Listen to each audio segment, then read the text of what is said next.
मैं एक बात ये जानना चाहता हूँ कि जिस तरीके से जिम में शारीरिक स्वच्छता पर ध्यान दिया जाता है, ठीक उसी प्रकार योग अंदर से जुड़ा हुआ है, यानी जो आंतरिक स्वच्छता है उस पर ध्यान दिया जाता है, जो मानसिक स्वच्छता है उस पर ध्यान दिया जाता है, और हमारी जो कंसंट्रेशन है, एकाग्रता है, उसको एक जगह करने के लिए ताकि मन भटके नहीं और शरीर स्वस्थ रहे, इसके लिए योगा किया जाता है। तो योगा एक बहुत ही धीमी प्रक्रिया, आपने बताया कि बहुत ही धीमी प्रक्रिया है, तो इसके लिए सबसे पहले किस तरीके से योगा शुरू करना चाहिए? किसी भी आम आदमी को एक योगा करने के लिए सबसे ज्यादा और सबसे अहम जरूरी बात क्या है?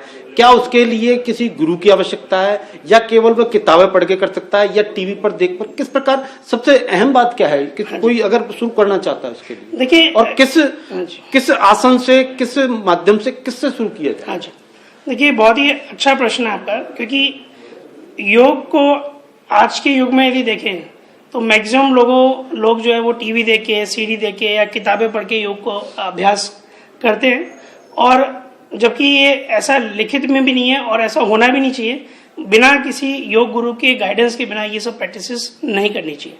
उसका कारण ये है कि यदि कोई आम व्यक्ति है, उसको बॉडी स्टिफ है, जैसे स्पाइन स्टिफ है, या यदि कोई मेडिकल कोई समस्या है, जैसे आप देखेंगे कि हर एक व्यक्ति को कोई ना कोई मेडिकल संबंधित समस्या है, तो योग की हर एक जो प्रक्रिया है वो हर एक व्यक्ति नहीं कर सकता, उसकी लिमिटेशन है। तो इसलिए सबसे पहली बात है कि योग करने का जो किसी भी व्यक्ति के लिए जो नियम है वो ये है कि किसी भी योग गुरु के सानिध्य के अंदर प्रैक्टिस को करना चाहिए। अब आपने जैसे सीक्वेंस में पूछा कि किस तरह से अभ्यास करना चाहिए, स्टार्टिंग कैसे करनी चाहिए, फिर धीरे धीरे आगे कैसे बढ़े। तो देखिए, सबसे पहले इसमें इम्पोर्टेंट जो आता है वो आता है हमारी रीढ़ की हड्डी और पूरी बॉडी की मांसपेशियों की लचकता। यदि आपके शरीर में लचकता नहीं है तो आप योगासन नहीं कर सकते।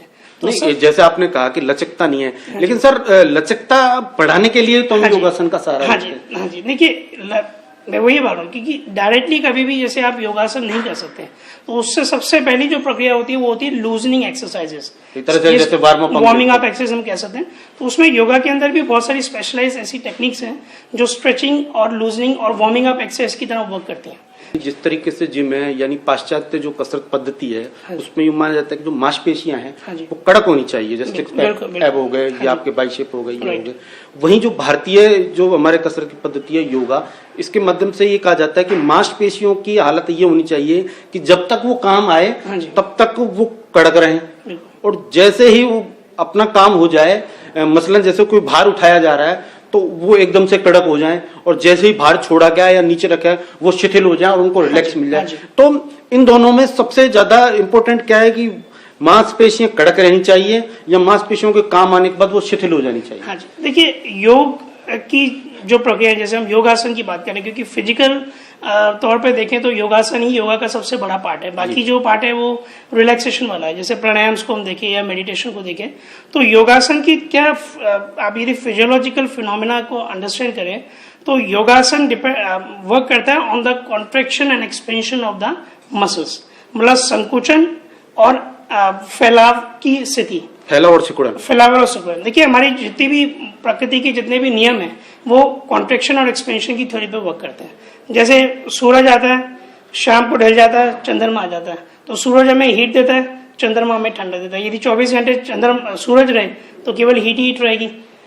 ठंडक क्यों आती है? क्योंकि चंद्रमा आ गया। इसी प्रकार से हमारे लंग्स है, जैसे हम यदि श्वास की बात करें तो फेफड़े फैलते हैं जब हम श्वास लेते हैं, और जब श्वास छोड़ते हैं तो कुल मिलाकर आप ये कहना चाहते हैं कि जब मसल्स का फैलना सिकुड़ना ही योगा की ताकत है, और यही रहना चाहिए कि पाश्चात्य कसरत पद्धति में यदि मसल्स केवल कड़क रहती है तो ये शरीर को नुकसान देने वाली बात। बिल्कुल। सर, आप जो है योगा एक सेंटर के डायरेक्टर भी हैं, आपके पास किस तरीके के लोग रोज योगा सीखने आते हैं, जिसमें विभिन्न प्रकार के प्रोफेशंस के होते हैं, आपके पास प्लेयर्स भी होते हैं, बिजनेसमैन भी होते हैं, उनकी मेन प्रॉब्लम क्या होती है? वो कॉन्सेंट्रेशन नहीं कर पाते, या अपने स्ट्रेस को जो है हटाने के लिए आते हैं, या उन्हें केवल योगा करना है इस वजह से आते हैं? देखिए, मैक्सिमम लोगों की आज के युग की बात करें हम तो, क्योंकि जैसे हम एक आईटी सेक्टर की बात करें तो आईटी सेक्टर का हर एक व्यक्ति किसी न किसी रीढ़ की हड्डी की संबंधित समस्या से परेशान है। गर्दन दर्द है, सर्वाइकल स्पॉन्डिलाइटिस है, lower back pain, slip disc की प्रॉब्लम,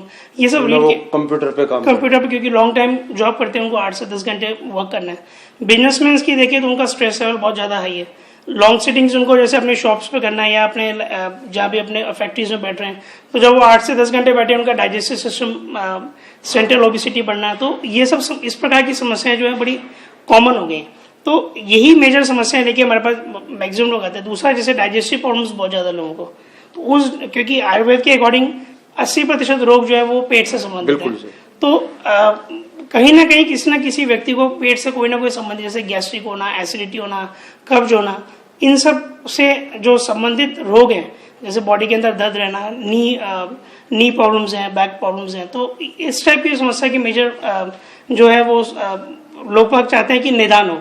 और बहुत कम ऐसे लोग आते हैं जो 100% फिट हो। कई बार तो ऐसा होता है कि ग्रुप क्लास चल रही होती है तो बोलते हैं आपको योग की कहाँ आवश्यकता है। लोगों की सोच में भी ऐसा है कि कोई फिट व्यक्ति आएगा तो दूसरा ही बोलेगा आपको योगा की क्या आवश्यकता है।